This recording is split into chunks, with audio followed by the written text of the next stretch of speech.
Thank you, Mr. Speaker, and it is great to be here back in the People's House once again. Just a week ago, when I was celebrating with friends the July 4th holiday, watching the fireworks go off and celebrate the freedoms that we enjoy, many people actually came up to me in Palm Bay.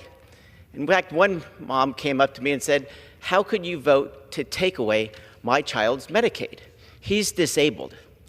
And for about 5 minutes, I talked to her at length, talking about what this bill is versus what people are talking about, especially the media, especially those right now on my right. And to their great, I think, happiness, I told her that her child would not be left behind, that this bill keeps coverage for the most vulnerable, especially our disabled. And I literally pointed to her in the bill, looking at page 630 to 633. I implored her to simply read the bill and not believe some of the statements she read in the media or the scary text that were coming out. And a few days later, I heard back from her, and she said, "You were right. It's in the bill. My son will still be protected." And that was a really happy day for me because people are seeing the true story, moving beyond some of the bogus headlines and to the truth, because we owe it to those folks who are vulnerable to take care of them. We are a just and civil society that shows compassion, especially for folks who are in need.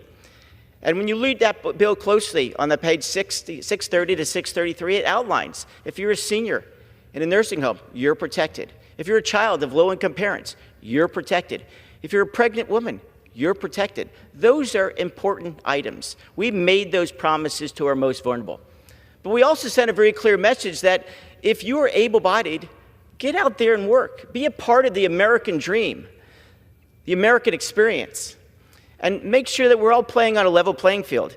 You know, we were recently at a hotel, and could you imagine that you walk into a place, you had to pay the full freight for that hotel room, and someone else who made the exact same amount of money didn't have to pay a dime because they either lied on the application or maybe they no longer did a check to verify what their income was. That's not fair. But the good news is that with this new bill, there are incentives to get back into the workplace. And the latest numbers that came out are that 10 million Americans are going to be going back to work. And the odds are they'll actually get health insurance paid for by their employer, or because they're earning more money, they can afford to do so. That's the American dream. It's not to be a ward of the state. It's to live the American dream, to be on this earth because God wanted us to be active members in our community, not a ward of the state. So these are common sense ideas in which jobs matter and dignity matters. And that's what we did in this bill. And the other overwhelming rhetoric I kept hearing over and over, this is somehow big tax cut for the rich. Again, for those people who don't know, the tax rate for the wealthiest Americans did not change. Did not change. And I want to make sure that echoes through the next few years, that they recognize the folks who are working and happen to be earning the most money will stay at the same exact tax rate. But what we did do is help out folks who were hardest hit the last 4 years by higher prices. Grocery stores, restaurants, their rent, of course, gasoline. Those were all up 20 and 30% when people were hurting. There was no tax relief in 2011 or 2021 or 2022. And now they're saying suddenly they want to give a tax relief to the middle class. They had the trifecta back in 2021 and 2022. They chose to do nothing. We stepped up and said, if you earn tips, if you earn overtime, and especially if you work for a lifetime and you earn Social Security, we're going to give you a tax cut. And some of those, in fact, are retroactive.